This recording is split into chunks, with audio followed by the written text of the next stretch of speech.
तर मी कवी भास्कर पाईकराव, आपल्या सगळ्यांचा प्रचंड मोठा प्रतिसाद येत आहे आणि बऱ्याचशा रसिक श्रोत्यांनी, माझ्या मित्रांनी विनंती केली होती की माझी जी सगळ्यांना आवडणारी आठवण नावाची कविता आहे ती पूर्ण कविता सादर करावी अशी विनंतीचे मेसेज मला आले होते आणि म्हणून आपल्या पुढे आठवण नावाची कविता मी सादर करतोय। कवितेचं शीर्षक आहे आठवण। आठवण तुझी येते आकाशातील चांदण्या मोजताना, आठवण तुझी येते या डोळ्यांच्या पापण्या भिजताना।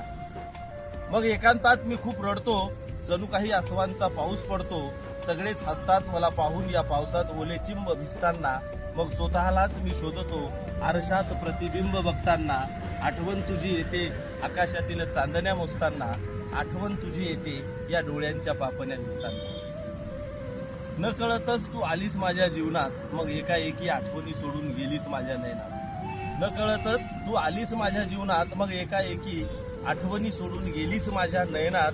मी पाहिले माझ्या मनाला तुझ्यासाठी जळताना, आठवण तुझी येते आकाशातील चांदण्या मोजताना, आठवण तुझी येते या डोळ्यांच्या पापण्या भिजताना। का येत असावं प्रेम जीवनात, का होत असावं जगण्याचं रूपांतर मरणात। का येत असावं प्रेम जीवनात, का होत असावं जगण्याचं रूपांतर मरणात।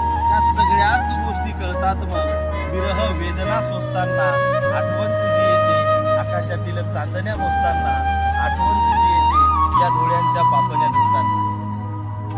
मग आठवणीत तुझ्या मी विवश होतो, मग आठवणीत तुझ्या मी विवश होतो, कळतच नाही कधी रात्रीचा दिवस होतो, कळतच नाही कधी रात्रीचा दिवस होतो।